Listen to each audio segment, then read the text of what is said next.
Bismillahirrahmanirrahim. Assalamualaikum warahmatullahi wabarakatuh. Kita masuk di pertemuan kelima, di mana judul materi kita kali ini adalah algoritma sistem pakar. Di dalam proses pemecahan masalah menggunakan sistem pakar, tidaklah lepas dari yang namanya algoritma. Algoritma di sini sangat banyak ya. Dan untuk mengenal lebih jauh tentang algoritma sistem pakar, kita langsung di pembahasannya. Yang pertama, algoritma ya. Tentunya kita harus tahu dulu apa yang dimaksud dengan algoritma.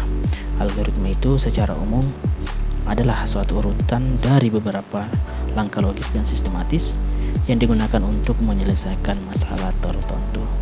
Jadi untuk menyelesaikan sebuah masalah, sebenarnya kita sudah menggunakan algoritma ya. Kemudian pendapat lain mengatakan bahwa algoritma adalah proses atau serangkaian aturan yang harus diikuti dalam perhitungan atau operasi pemecahan masalah, terutama oleh komputer. Nah, dengan kata lain, semua susunan logis yang diurutkan berdasarkan sistematika tertentu dan memecahkan suatu masalah dapat disebut dengan algoritma. Kemudian algoritma biasanya kita gunakan untuk melakukan beberapa hal ya, diantaranya satu, perhitungan, kemudian ada penalaran otomatis ya atau proses otomatisasi, kemudian ada mengolah data. Di dalam algoritma terdapat rangkaian beberapa instruksi atau perintah untuk menghitung suatu fungsi. Jika dieksekusi dan diproses akan menghasilkan sebuah output, kemudian akan berhenti pada eksekusi akhir yang sudah ditentukan ya. Jadi proses dari algoritma juga ada akhirnya ya. Ketika datanya sudah ditemukan, maka otomatis prosesnya akan berhenti. Kemudian pencetus ya atau penemu algoritma di sini adalah Al-Khawarizmi. Beliau merupakan seorang ilmuwan muslim ya. Kemudian menurut informasi, selain penemu algoritma, Al-Khawarizmi juga seorang pakar ya atau ahli dalam beberapa bidang seperti ahli matematika, astronomi, astrologi, dan geografi. Kemudian Al-Khawarizmi juga dikenal sebagai bapak aljabar ya, karena beliau juga membuat buku pertama kali tentang aljabar, yaitu membahas tentang solusi sistematis dari linear dan notasi kuadrat. Kemudian ada ciri-ciri algoritma ya. Salah satu yang pertama ada input, yaitu permasalahan yang dihadapi dan akan dicarikan solusi. Kemudian ada proses, di mana proses di sini merupakan langkah-langkah yang harus dilakukan untuk mencapai tujuan akhir.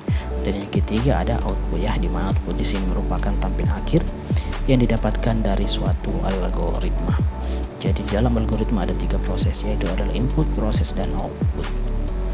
Kemudian algoritma dalam menghasilkan output ada tujuan akhir yang dicapai, di mana program tersebut akan berhenti jika tujuannya telah tercapai ya, atau hasil dari proses yang kita inginkan sudah diketahui. Kemudian keuntungan menggunakan algoritma ya, satu, pembuatan atau penulisan algoritma tidak tergantung pada bahasa pemrograman manapun. Artinya, penulisan algoritma bebas dari bahasa pemrograman dan komputer yang melaksanakannya. Jadi, semua bahasa pemrograman bisa mengimplementasikan algoritma. Kemudian, notasi algoritma dapat diterjemahkan ke dalam berbagai bahasa pemrograman. Dan yang ketiga, apapun bahasa pemrogramannya, output yang dikeluarkan sama, karena algoritmanya sama ya, meskipun menggunakan bahasa pemrograman yang berbeda, tetapi outputnya tetaplah sama ya. Kemudian ada 3 cara penulisan algoritma. Yang pertama, struktur English ya atau natural English, di mana natural English di situ merupakan bahasa sehari-hari atau biasa disingkat dengan SE atau struktur English. Jadi cara penulisan algoritma yang pertama di situ adalah natural English ya atau bahasa sehari-hari. Nah, bahasa sehari-hari yang dimaksud di sini adalah seperti bahasa Inggris. Namun kita juga bisa mengkonversikannya ke dalam bahasa Indonesia yang biasa juga disebut dengan struktur Indonesia atau SI. Salah satu contohnya seperti ini ya. Kita bisa menulis algoritma seperti ini. Kita akan mencari ya atau menghitung luas segitiga. Algoritma penulisannya seperti ini, menggunakan bahasa sehari-hari saja, seperti start ya untuk memulai yang pertama. Kemudian yang kedua ada membaca data alas dan tinggi. Ini kan menggunakan bahasa sehari-hari ya. Dan yang ketiga luas alas kali tinggi kali 0,5. Kemudian yang keempat menampilkan hasil dari perhitungan luas segitiga. ia menampilkan luasnya. Kemudian terakhir adalah stop ya, dimana ketika prosesnya sudah ditampilkan, maka programnya akan otomatis berhenti. Kemudian yang kedua ada pseudocode ya, dimana pseudocode di sini merupakan kode yang mirip dengan instruksi program sebenarnya. Maksudnya di sini adalah kode tersebut sesuai dengan program yang sesungguhnya seperti BASIC, Fortran ataupun Pascal. Pseudocode yang berbasis Pascal merupakan pseudocode yang sering digunakan. Pseudo berarti ini imitasi atau tiruan atau menyerupai, sedangkan code merupakan kode. Nah, kita bisa lihat contohnya penulisan algoritma yang kedua, yakni adalah pseudocode. Contohnya seperti ini. Kita tulis ya star, kemudian ada red. Red di sini sudah menggunakan bahasa pemrograman ya, dimana sistem ini menggunakan bahasa konsol seperti Pascal, Fortran, dan BASIC 7. Di sini kita bisa lihat, kita bisa memulai dengan star, kemudian ada red, ada alas, ini adalah variabel ya, alas, dan kemudian ada tinggi. Dan yang ketiga ada rumusnya, di mana luas di sini sama dengan 0,5 dikali alas kali tinggi.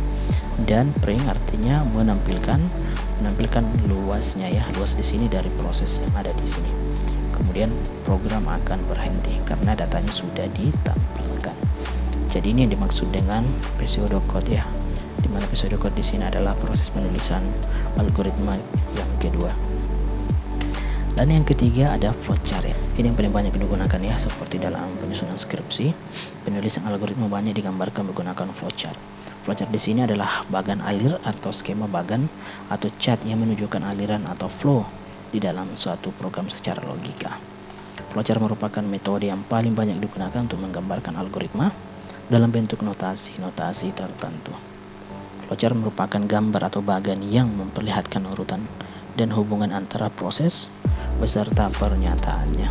Contohnya seperti ini, dimulai dari start ya atau mulai, kemudian ada proses menghitung luas segitiga dan selanjutnya menampilkan hasil proses hitung luas segitiga, dan terakhir adalah selesai.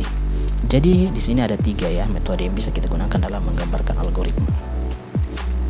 Kemudian kita masuk di contoh algoritma yang sering kita jumpai dalam sehari-hari, di mana di sini menggunakan struktur English atau natural language atau bahasa sehari-hari. Kita akan mencoba membuat sebuah algoritma secangkir kopi panas, di mana kita akan membuat sebuah algoritma pembuatan secangkir kopi panas. Masalahnya adalah bagaimana urutan cara membuat secangkir kopi panas yang logis atau masuk akal secara sistematis untuk membuat secangkir kopi. Nah, untuk membuat sebuah secangkir kopi kita membutuhkan sebuah alat dan bahan. Alatnya di sini seperti sendok, kemudian ada cangkir, dan bahannya di sini ada gula, kemudian ada kopi dan ada air panas. Selanjutnya kita masuk dalam proses penulisan algoritmanya. Nah, proses penulisan algoritmanya seperti ini ya. 1. Sobek bungkus kopi sasetnya, kemudian tuangkan kopi bubuk saset tersebut ke dalam cangkir, dan yang ketiga tambahkan gula dan krim sebagai pemanis ya. Selanjutnya tuangkan air panas ke dalam cangkir, kemudian aduk semua bahan sampai kopi dan gula tercampur secara sempurna. Yang terakhir, secangkir kopi panas sudah siap disajikan. Jadi ini adalah urutan atau langkah-langkah logis dalam pembuatan kopi panas ya, atau secangkir kopi. Walaupun dalam pembuatan algoritma harus berurutan, tetapi dalam beberapa kasus boleh juga urutannya terbalik, asalkan tidak akan merubah output atau hasil akhir ya. Kemudian algoritma yang paling banyak digunakan dalam sistem Packard ada metode forward chaining, backward chaining, ada metode RHV, metode centrifactor, dan lain sebagainya. Metode-metode ini yang paling banyak digunakan di dalam sistem Packard, bahkan dalam penyelesaian studi ini banyak digunakan ya. Dan ini akan kita bahas satu-satu, serta kita akan mempraktekannya nanti bagaimana pembuatan program sederhananya. Oke, saya kira cukup saja dulu untuk pertemuan kita kali ini. Kita lanjut di pertemuan selanjutnya.